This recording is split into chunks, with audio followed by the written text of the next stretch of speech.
Hello, everyone, and welcome back. I'm continuing with System Synthesis. This is Chapter 16, titled Cases and Missions. The first day went by fairly well, in Asuku's opinion. However, Shota had looked ready to jump out of the window of the second floor when Asuku told him he had another meeting with Nezu. It was fun. They played chess with the same rules. Only this time the match ended with a stalemate. There was tea once again, Dad's favorite, and cookies, which, again, was the kind that Dad liked the best. Ichigo was sure there was a message somewhere in there, but he couldn't figure out what it was. Nezu grinned wide and dangerously at that. The moment Ichigo got back home, he dropped his bag in his room, changed his clothes, and sprinted to Dabi to show him a picture of his dad crawling on the floor like a caterpillar. He had managed to click a picture later on. Ichigo and Dabi had been rolling on the floor laughing when he heard the sound of barely audible flaps of wings and looked up. And as if on cue, Hawks landed on the balcony, all wide smiles and glimmering eyes. "Hawks!" he cheered, jumping up from the ground and rushing to open the glass divider. "My favorite little birdie!" Hawks matched his enthusiasm and laughed out loud when Suku practically threw himself at the number 3 hero for a hug. His life has been full of pro heroes ever since he was 5. He was way past the hero worship phase. Hawks looked around before looking at Dabi. Then he stared and smirked. "Hello, Hottie." Dabi snorted in return and rolled over to his stomach before pushing himself up. "Sup, pretty bird." Itsuku made exaggerated gagging noises. Dabi looked far too amused for his own good. One of these days, he's going to find his favorite cookie jar empty, and it wouldn't be Itsuku's fault. "What were you guys laughing at?" Hawks asked. Dabi held up his phone and showed the picture Itsuku had clicked. This, he tossed it to the hero, who cut it easily with his hands. One look and Hawks was doubling over with laughter. "This is gold," he wheezed. "Can I get this? Please send it to me." Dabi snickered before filling his phone. A second later, Hawks' phone pinged. "Anyways, where's the caterpillar?" Hawks asked as he walked inside, taking off his boots. "Up until now, I was 90% sure he was with you," Isuku answered. "Now, I don't know." "Well, I was here to meet Racer." Hawk sighed and plopped down on the couch, stretching out his wings behind him. One of them hit Dabi smack dab in the face, making him splutter and Isuku laugh wholeheartedly. Hawk sent him a wink when he caught his eye, and continued moving his wings around, pretending to get comfortable, all the while hitting Dabi repeatedly in the face.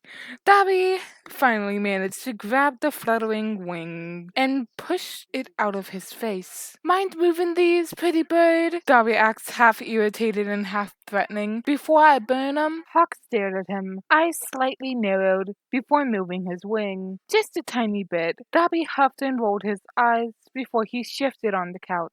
Isuku snorted before deciding to come up with something to do, or else the two in front of him would start bickering, and the bickering would eventually turn into flirting. He had seen it transition like that before, and would like to avoid it as much as he could. "Wanna play some video games?" Isuku asked. "Dabi can't beat me no matter how hard he tries." It's always a weird thing to see heroes look like they had just been told an earth-shattering truth, but it was even weirder to see Hawks like that at the mere mention of video games. The number 3 hero's eyes went wide, and his ever-present composure faltered. Itsuku can't tell for sure if Dabi noticed or not, but he sure did. Hawk started, his eyes quickly glancing around the room like he's searching for an escape. Dabi seemed to finally have caught up with Hawks' behavior and raised his eyebrow. "What? don't know how to play video games? Dobby asked nonchalantly. Hawks, to both of their surprise, froze like a thief caught red-handed. Then suddenly he curled up on himself, arms crossing over his chest defensively as he retracted his wings. It's fine, Dobby said before Hawks could utter a word. My brother doesn't know how to play video games either. He got up. Never got the chance to. He had been learning a lot of things about Endeavor over the time. He had always known Endeavor wasn't the best hero, caused as much destruction and casualties as the villains he was after, didn't have the best public personality. Overall, Isuku had no idea how he was so popular when civilians complained about him so much. And from the snippets of information Dabi dropped here and there, Isuku had figured out that all the Todoroki siblings had something they didn't know about, but people their age did. And it was because Endeavor had borrowed them from it. Isuku frowned. His expectations for Endeavor had been low, but holy shit. He shifted his train of thought back to Hawks, while making sure not to look at him. The hero had grown defensive just by the mention of the word, and Isuku didn't want him to wall up just because he was careless about his actions. Todoroki's not knowing things kids their age would know was something Isuku knew the reason to, but what about Hawks? A corner of his mind nagged at him, screaming at him for knowing the answer and yet failing to realize it. But before he could get too much into his thoughts, Dobby called for him. Oi, tiny princess, think you can fix this? Isuku blinked and looked at the controller Dobby was holding in front of him. He took it in his hands before the words processed in his brain. And once it did, he politely ignored the ridiculous new nickname. Oh yeah, sure. He chirped and held out his hand. Assemble. Once the option for repair popped up, Isuku clicked on it and waited a few seconds before the process was done. Your quirk can fix stuff? Hawks asked, snapping his attention towards him. Yeah. Isuku nodded, then stopped. Oh, he realized. Hawks didn't know what his quirk was. So far, the hero probably had been thinking it was something speed-related. I thought your thing was being fast, Hawks asked incredulously. Nobody knows what the princess's quirk is, Dobby said, taking the controller from his hand, apart from his dad and Tiny himself. He sat down in front of the TV to set up the system. When I first met him, he said his quirk told him about the quirks of others. He connected the wires. Then it turned out he can disassemble, reassemble, fix, and create machines and stuff. He switched on the TV. Then it turns out he had something that makes the dragon tattoos on his skin glow. You have tattoos? Hawks asked, whipping his head in Isuku's direction. Dobby put down the controller in his hand and turned around. That's what you got from what I said. I don't have tattoos, Isuku said. He shrugged. From my quirk. Can I see them? Hawks asked, leaning forward, eyes glinting with curiosity. It was in moments like these that Isuku remembered Hawks wasn't really that much older than him. Sure, Isuku replied. He closed his eyes to concentrate and took a deep breath. When he opened his eyes again, he could feel the warmth spreading out in his body. A few more deep breaths later, the pattern on his skin glowed like green flames. Whoa, Hawks breathed out, looking completely mesmerized. Dobby too got up from where he was sitting on the ground and walked around to look at the glowing marks. Damn, Dobby muttered. I couldn't focus too much on it last time, but now, lift your shirt, let me see the dragon heads. Isuku huffed and licked his progressively drying lips. It was winter and he was wearing winter clothes, which made the process of using fire breathing highly uncomfortable. His body was already sweating. Isuku grumbled and peeled the sweater off of his body, leaving behind a baby blue half-sleeved shirt. He sighed out in relief when he no longer felt like being suffocated by the sweater and pulled up his shirt to show where the marks ended on his chest. Dobby leaned in and squinted his eyes before declaring, "Yep, dragons. Looks like the shape of a heart to me," Hawks muttered, tilting his head and leaning in as well. "Well," Dobby leaned away, "you're dumb." "Uh-huh. Okay. Sure, whatever you say, darling." Itsuki snickered seeing the look on Dobby's face and dropped his shirt. He didn't have a need to wear the sweater anyways. Cold resistance and his constant use of breathing techniques did enough to keep him heated. "Oh, I can do this too," Itsuki said, suddenly remember his new progress with his fire breathing skill. He held out his palm and imagined the almost invisible flames around his body concentrating on his palm. He watched with a widening grin as the flames from around his wrist, fingers, and the back of his hand spiraled into his palm, slowly until the flames grew brighter and became visible. In the end, green flames burned over his palm. "You can use fire now?" Dobby asked incredulously. Then he crouched down next to him and held out his palm beside Suzuku's. Bright blue flames burst alive on his palm, and the Ravenet grinned. "Now we match." "Seriously?" Hawks muttered, so mesmerized by the flames. "What even is your quirk?" Isuku giggled and curled his hand into a fist, dousing out the fire. "That's a secret." Hux's expression immediately dropped into an unimpressed frown. "Lame." Dobby snorted and got up once again. "Alright, pretty bird, let me teach you how to play. Then we can team up and whoop Tiny's ass." "Ha!" Isuku chuckled.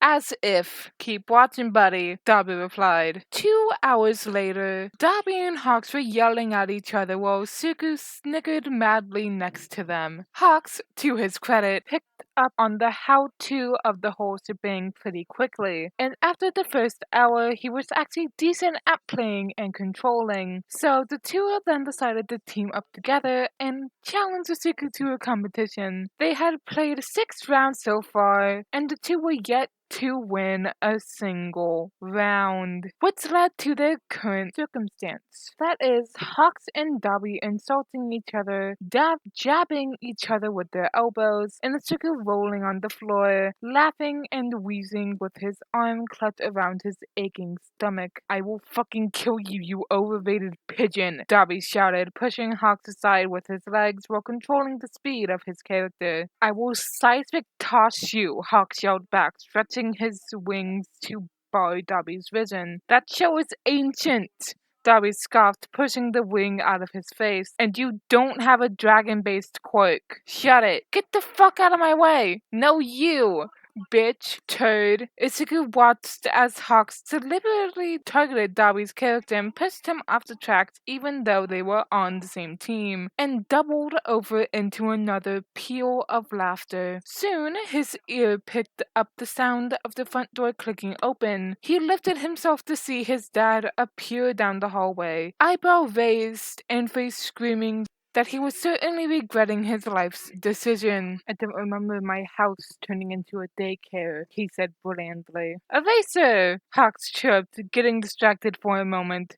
Dobby used the chance and shot at Hawks' character, causing him to spiral down the track. "Ha! Yeah, what the?" Hawks gasped and used his wings to smack Dobby in the face once again. "Enough," Shota huffed, causing both of them to stop trying to strangle each other. "What did you even do to my house?" Isuku looked around to find all the pillows from the couch strewn across the room. Coffee was using one of them as her bed, swaying her tail side to side while watching them. "She's totally judging us." Hawks' red feathers were also scattered around the room, courtesy of Dobby ripping them off in retaliation, and Hawks using his feathers to poke at Dobby while they played. There were some wet spots on the carpet as well, caused because of Dobby's ice, the ones he used to attack Hawks, melting, and a few scorch marks. Every chip packet and juice box were laying on the ground as well. Shota glared, eyes glowing red, and his hair floating up as he activated his quirk. quirk. Isuku wasn't sure whose quirk got cancelled, but thankfully it wasn't his. All three of them scampered to get on their knees, looking at the underground hero apologetically. Isuku was the first to point fingers. It was their fault. Shota looked at him unimpressed, while Hawks and Dabi let out a collected, offended gasp. And you were doing what exactly? Shota asked, spectating.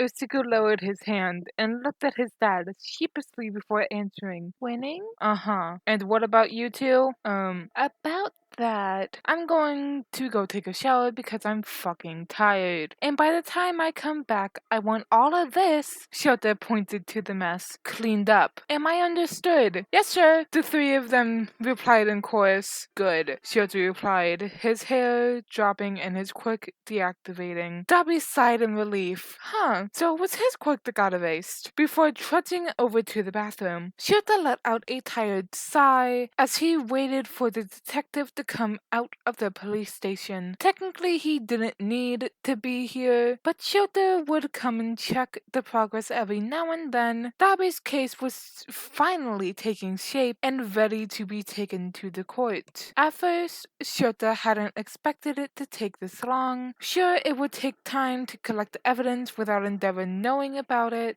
but still, a few months was what Shota had approximated. But it was his mistake not taking into account the fatal state of their family. Dabi had been burning with hatred and determined to take his father down, but it wasn't the same for his siblings.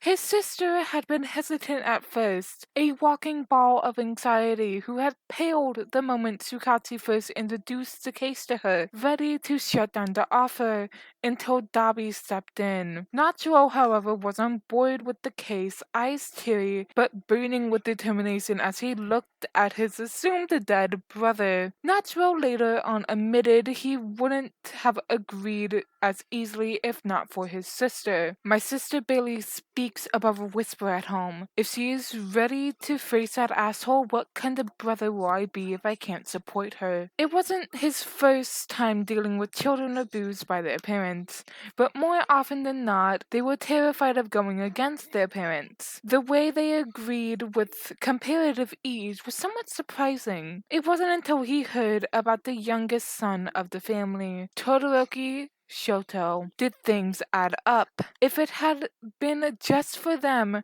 the two siblings might not have agreed with the case, having already accepted their fate and making peace with it. But their brother was still being used by their father for his ambition. After hearing about it, Shota came so close to walking up to the number 2 hero's house and roundhouse kicking him in the face. But the real stumbling block came in front of their mother. Currently admitted at a psychiatric ward by Endeavor for an indefinite amount of time, there was no way the jury would take her seriously. So the plan was for Natsuo and for Yumi to follow up with their mother's story, and the youngest, if he was okay with it, to be the physical proof of Endeavor's abuse. The final blow would be Toya Todoroki, the dead son, now going by Dabi.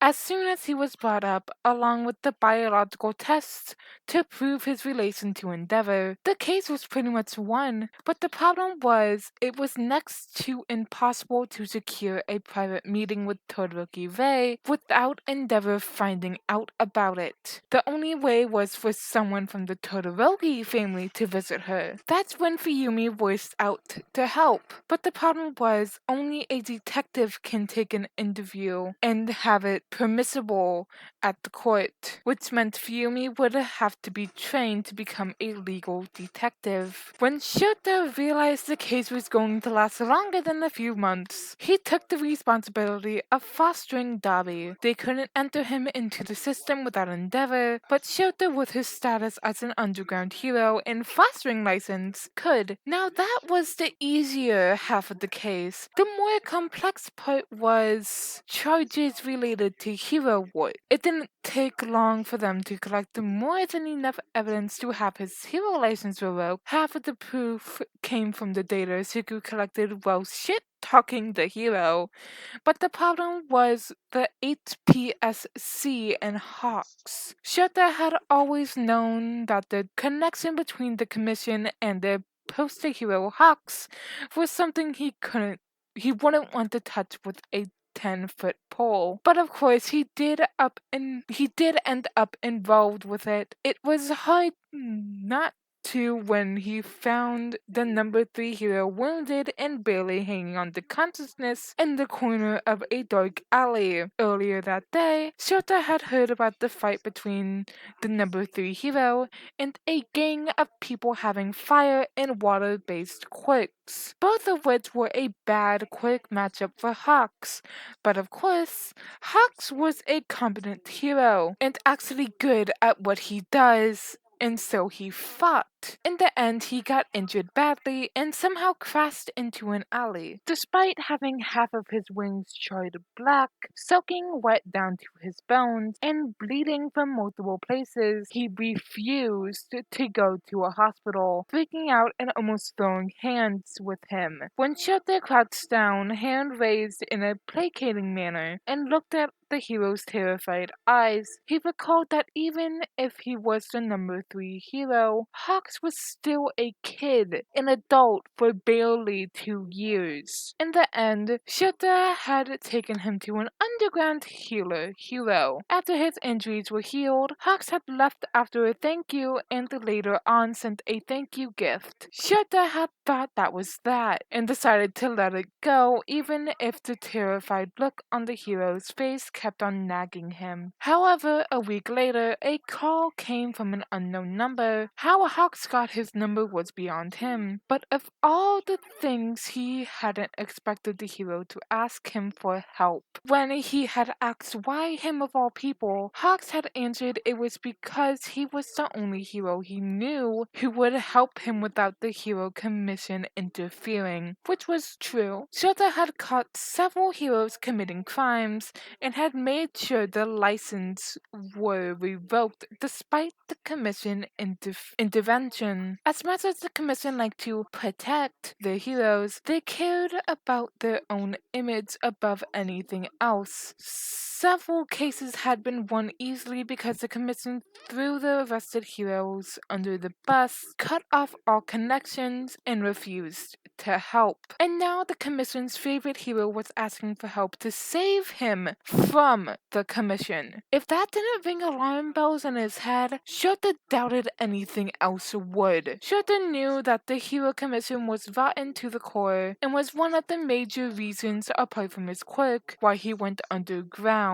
The underground hero commission was a completely separate organization and was hardly influenced by the above-ground hero commission. He also knew what the commission had done to Nezu. He just never expected there to be multiple projects similar to that. Project Wings had made him sick to the core. He had to take over the shifts of other underground heroes so he could vent out his burning anger. Now, Hawks was what made the second part of Endeavor's case so complex. If he managed to win the case under charges of hero work, as Darby wanted, that would remove the man from his position as the number 2 hero. But with Endeavor out of the picture and All Might retiring after a few years, there was nothing stopping Hawks from becoming the number 1 hero, which could be counterproductive for the Project Wings case. The moment he would become the number 1 hero, there was no way they could get Hawks out of the clutches of the commission. They needed Endeavor to stay as the number 2 hero at least until Hawks could be shielded from the commission, which is what they, Tsukachi and him, needed to discuss with Dabi. At first, Shota had no idea how, given that Dabi despised most heroes, but of course, Izuku existed. He worked his magic And now somehow the two even knew each other a little too well at that. Shota swore if those two made another innuendo while Asuka was around, he was going to kick them out of his house, which would make the discussion easier. Now, Shota snapped out of his musings when someone clapped their hands in front of his face. He blinked and looked at Dobby, grinning at him. You know, for someone always talking about situational awareness, you sure space out a lot, yeah? Shota pushed himself off the wall he was leaning against and waved his hand at Chikatsu walking out of the police station. Shota isn't stepping inside of that place unless he is on duty. Then there is no way I would know about the squirrel you're hiding in your jacket, now will I? Immediately, Dobby's hand moved to his pocket and he leaned away. What squirrel? Uh-huh, Shota muttered and walked past him. Put it down. I don't know what you're talking about. Unless it's a cat, I'm not taking it home. That's discrimination and favoritism. Boo-hoo. Go cry about it. Ugh. Hey, Asuku. Shota called. The green bushy-haired boy popped his head up from in front of the couch. Yeah? I need you to do something for me, Shota continued. The way Asuku's expression changed from curious eyes to determined brows should not have been as adorable as it was. Usually I make my own notes about my students after seeing their performance during heroic, but tomorrow after homeroom I'll be out of the way, so I can't. I need you to do that for me. Starting from their hero costumes to their quirk during hero training. Can you do that? The way Asuku's face lit up told Shota the kid had been waiting for the opportunity to study his classmates' quirks anyways. Sure, he chirped a little too enthusiastically. Then I'll leave it to you. Shota nodded. I should be back before the last two periods, so give it to them. Okay. And with that, Shota turned his attention back to the truckload of paperwork he had left from his hero work. Ugh, disgusting. Perhaps it is because people tend to glorify heroic so much, and seeing it through a stereotypical view of simply fighting villains, that having normal classes like English, math, and so on feels weird. Itsuku could see the restlessness and disinterest on the faces of the other students, while Present Mike explained relative causes, or while ectoplasm taught about trigonometry. A few like Yayuozu and Ida diligently took notes in every class, while a few others made attempts to do so, and a few pretty much weren't interested in those classes. The overall mood of the class shifted when the period everyone had been waiting for rolled in. Hero Basic Training. Itsuku heard him before he appeared. It was hard not to, with his thunderous footsteps, and from the whence he assumed the girl with the earphone jacks quirk. Jiro did too. It was after he saw her practically jump out of her seat and winced himself did he realize why his dad seethed like an angry cat whenever All Might, not Yagi, walked in. The hero is loud. But despite that, he couldn't help the bubbling excitement of seeing his mentor. Sure, he had seen him the day before yesterday, but still. The door slid open with a slam, and he appeared, announcing his arrival boyishly. I am here, coming through the door like a normal person. Itsuku winced slightly once again at his loud voice, but grinned widely nonetheless. His mentor walked into the room, all proud and mighty, donned in his Silver Age costume. The class that will mold you into future heroes, he declared. And today's activity is... He held up a card.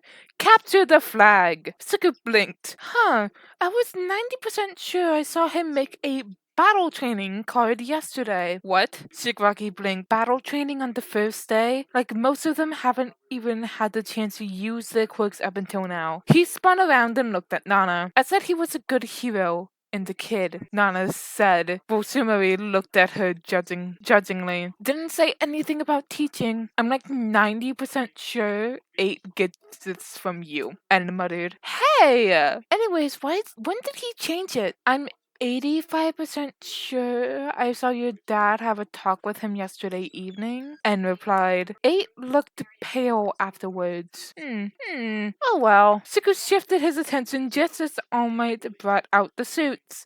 Isiku grinned widely as he was handed his, along with a not-so-subtle wink. He bit his lips to hold back his excited squeal and held the suitcase as close to his chest as he could, as if someone might steal it from him if he didn't. And as soon as All Might asked them to go get changed, Isiku was sprinting out of his seat to get to the changing rooms. Isiku had sent the plans for his suit, along with Katsuki's, with great details. A thin, black, skin-tight, sleeveless, and high-neck suit made from heat-resistant and water-resistant material. A reversible jacket with a hood, one side dark teal green and black stripes, and the other side the exact opposite, black with teal green stripes and high collar. It had a zipper on the side instead of the middle, and multiple suspender straps. It was made from a double-layered bulletproof material. His hood had 2 bunny ear-like attachments that mimicked All Might's standing tuft of hair. His cargo pants were black, made from slash-proof material, also heat and water resistant. A utility belt, currently empty, held his pants around his waist. Knee and elbow braces with reinforced metal covered his joints. Dark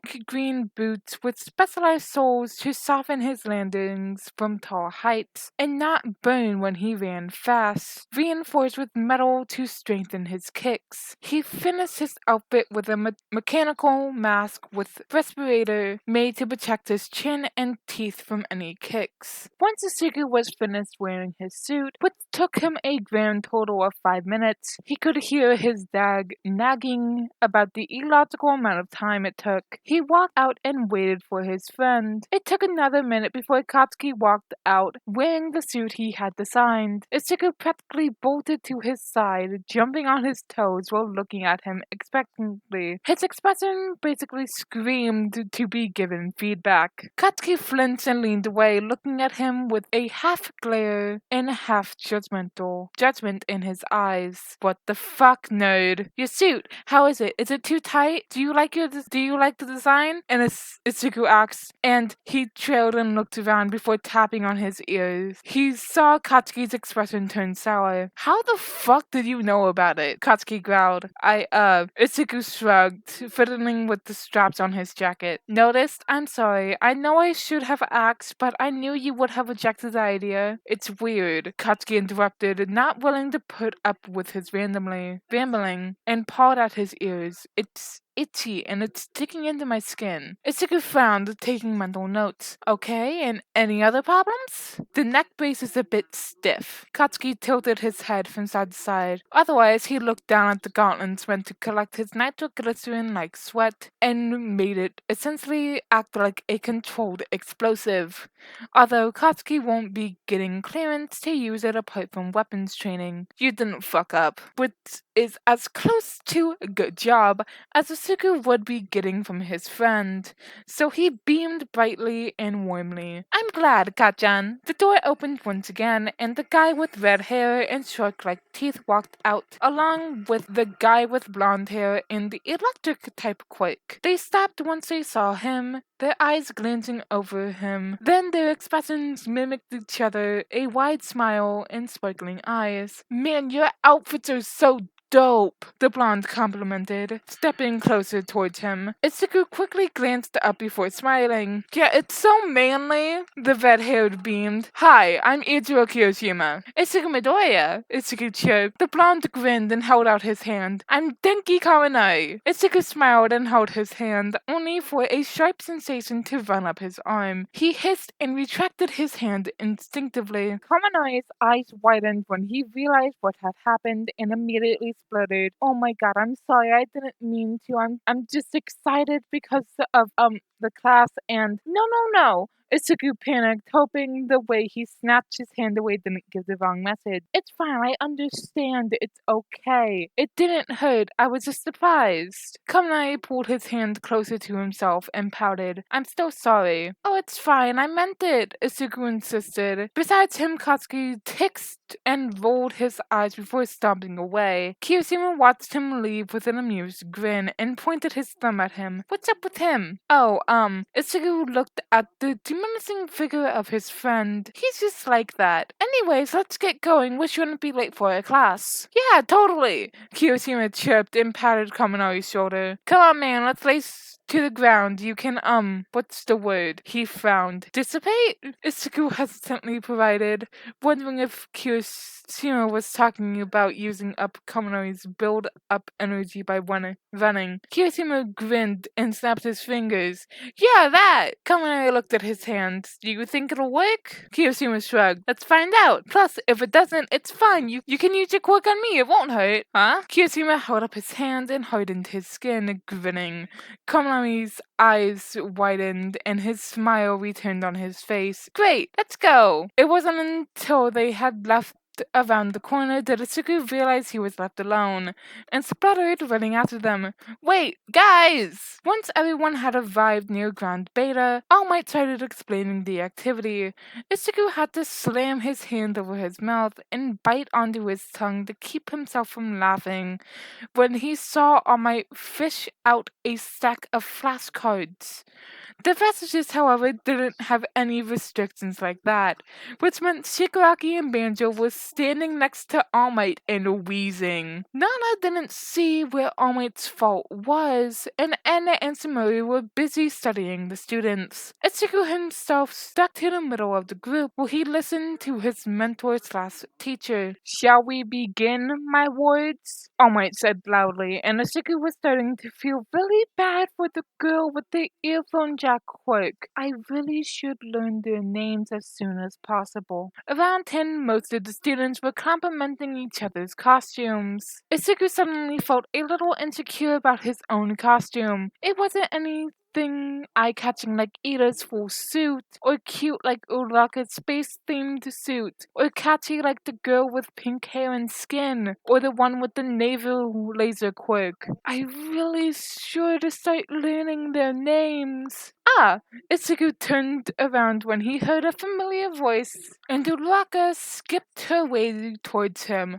Midoriya-kun, your costume is really cool! Totally digging the cyberpunk style, Mina chirped, seemingly popping out of nowhere. Isuku felt a presence behind him and spun around to find Shinso behind him. Isuku blinked and looked at his outfit. Oh my god. Isuku thought it was both hilarious and adorable that Shinso's suit mimicked Eraserhead suit. A full-sleeved shirt with a dark shade of violet that almost looked black, and cargo pants. He wore a mask on his face.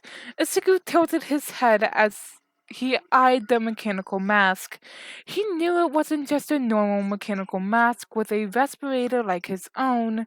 He wondered if it had anything to do with his quirk. What? Shinso asked, raising his eyebrow, though his accent carried no heat. Real subtle. Shinso rolled his eyes. Hey, it's not like I knew Eraserhead was going to be my homeroom teacher. He paused and looked at his outfit. What about you? Who did you take inspiration from? Isuku narrowed his eyes, his ear picking up on the slight difference in Shinso's voice when he uttered the last sentence. He grinned and shrugged. Shinso looked amused at the response and held up his hand in surrender. What was that? Shigaraki asked. He was trying to trick Isuku into replying, Anna answered. Worth a try, Shinso muttered before walking away. Is everyone here?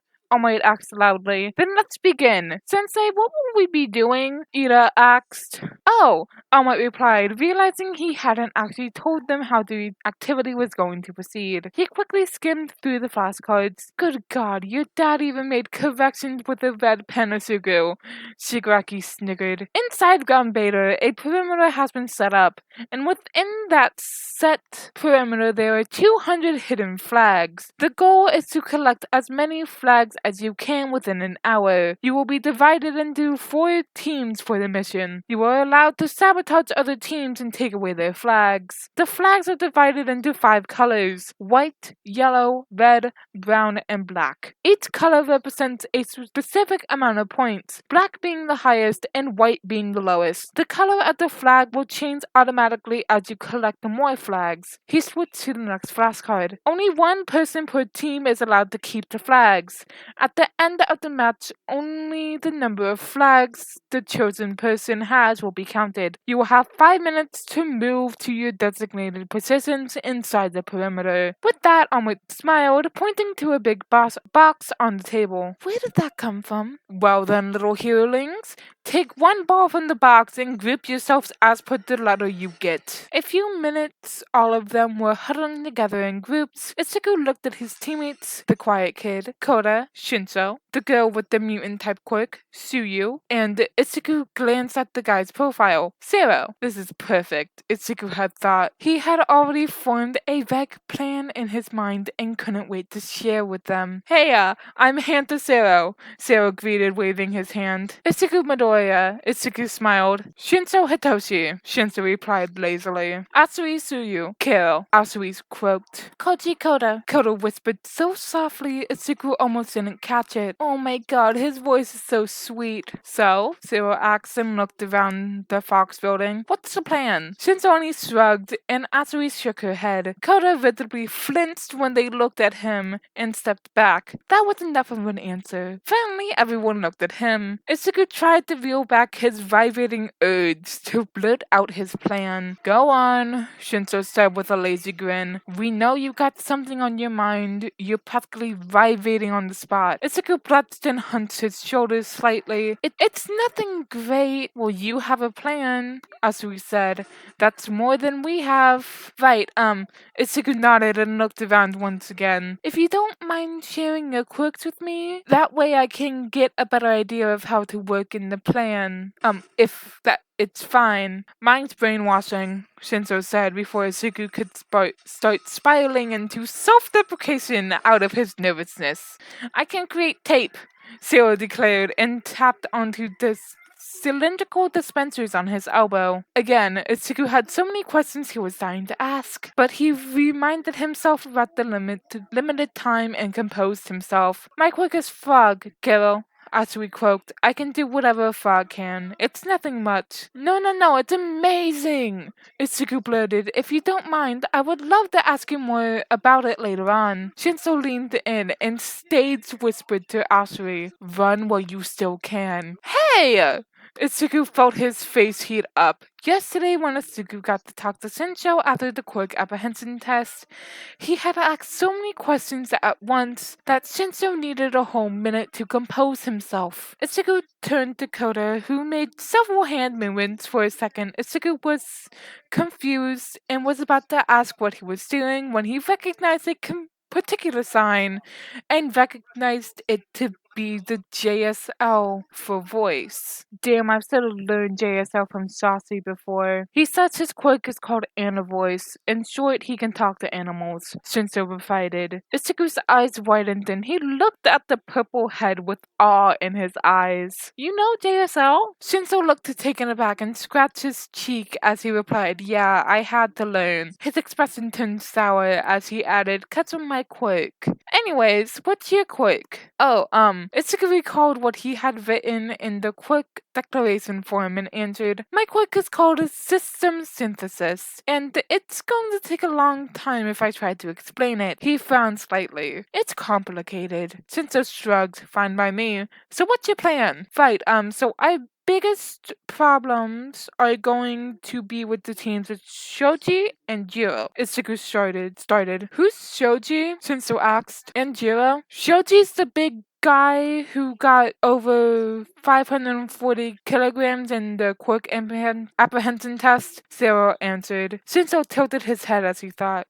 Oh yeah, got it. And Jiro's the girl with the earphone jack quirk, Asui added. But why them? Zero asked, Shouldn't we be worried about Bakugo and Todoroki? Ichigo shook his head. Not if we go with my plan. I was planning to minimize head-on fights with the other teams as much as possible. We'll sneak around, capture the flags, and if possible, steal it from the other teams. Head-on fights are going to work against us if we get into too many fights. Plus, not all of us here have an offensive quirk. Makes sense, Sarah muttered. Now, if I'm assuming Jiro can use the quirk to locate us like a sonar, and from what I've seen, Shoji can duplicate his body parts so he can create multiple eyes and ears to locate the other team players, Ichigo explained. And the other person who can prove to be a challenge is Yairozu. She can create devices for her team, but that's okay. Ichigo turned to Koda. Koda, can you use your quirk to command animals? Koda nodded and Ichigo grinned widely. You're amazing. He cheered without thinking, not noticing the slight blush on Koda's face as he continued. So, if I made some stuff for your animals, can you get them to go around the perimeter for scouting? Koda nodded. Can you choose what animals you call? Once again, Koda nodded. Ichigo could combust from happiness. Cool, can you call for some birds like, he looked around. Drongos? Koda nodded and let out a sweet-sounding chirp. A few seconds later, a group of shining black drongos flew in and settled themselves on Koda's head and shoulders. Perfect, Ichigo smiled. I can use stuff from here to make a GPS, a camera, and some markers. You can? Zero asked, surprised.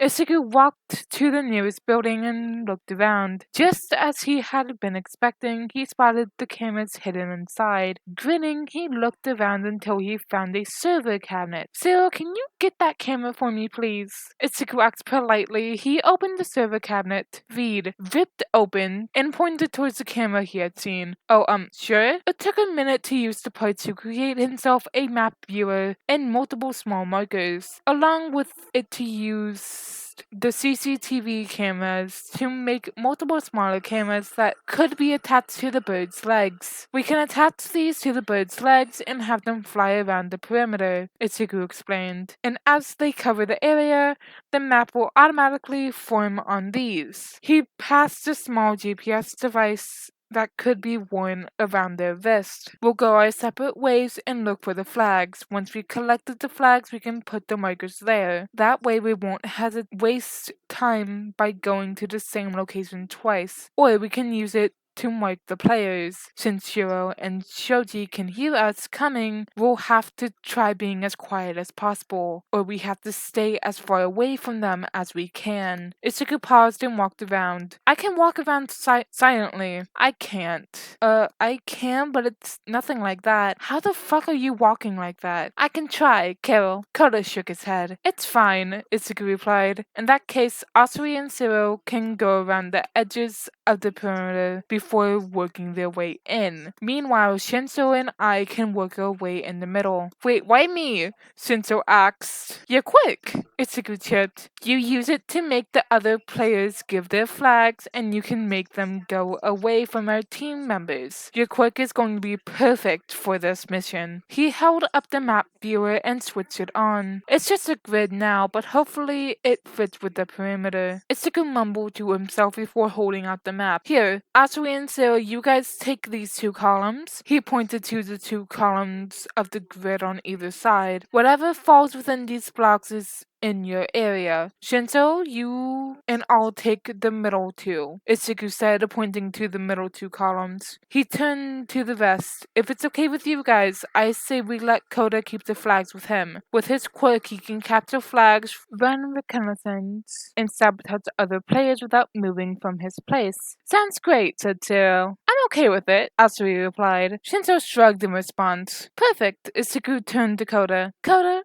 how good are you at combat? Koda replied with signs. Bad, Shinso translated. It's fine, Ichigo assured when he saw the dejected look on Koda's face. He turned to the rest. In this case, I would suggest he stays hidden in the buildings, but one person has to stay close to him just in case. It doesn't have to be one single person. We can stay and guard in turns. Try to maintain a decent distance from the building he is in so that we don't give away his position. And Zero, I need you to set up traps with your tape. Will that work, or will the stickiness go away?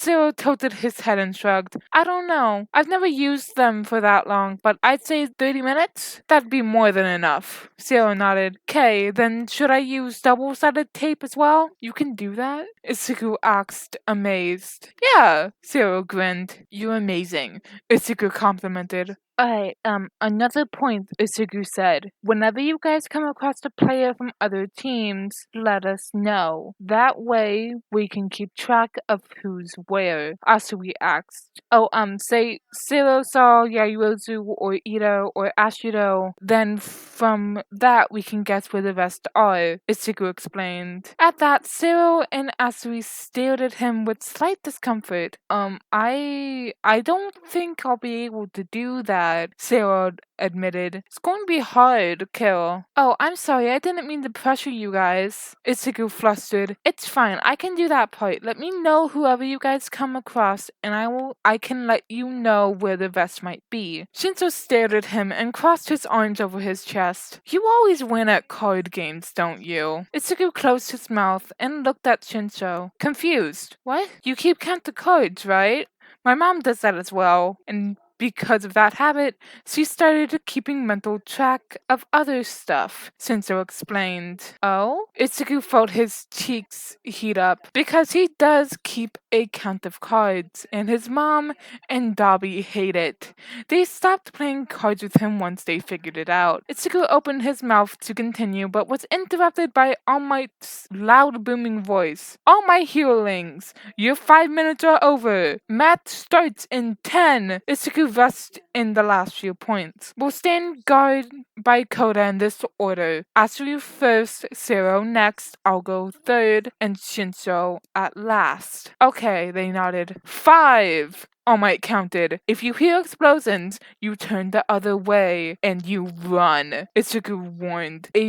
Avoid a fight with Bakugo at all costs. He will not let you go unless he's defeated you. And if you try to stand up and run, he will chase you. Zero frowned slightly at that. Most likely he'll look for me. Go! All Might shouted. Yeah. Isuku nodded, I'm sure. Now switch on your trackers and GPS and Koda send your birds. Koda threw a thumbs up and let out a whistle. The birds followed on command and spread out in the air. Let's meet up again in 20 minutes, okay? Isuku said. Remember, stay as quiet as you can, take down Jiro and Shoji if possible, avoid head-on fights, and keep each other updated via the earpieces, okay? Okay, got it. Alright, Kiro. And with that, the four of them spread out through the city. And that is the end of this chapter. I'm sorry for any mispronunciations, stuttering, or background noise. I like to listen to videos while I do this.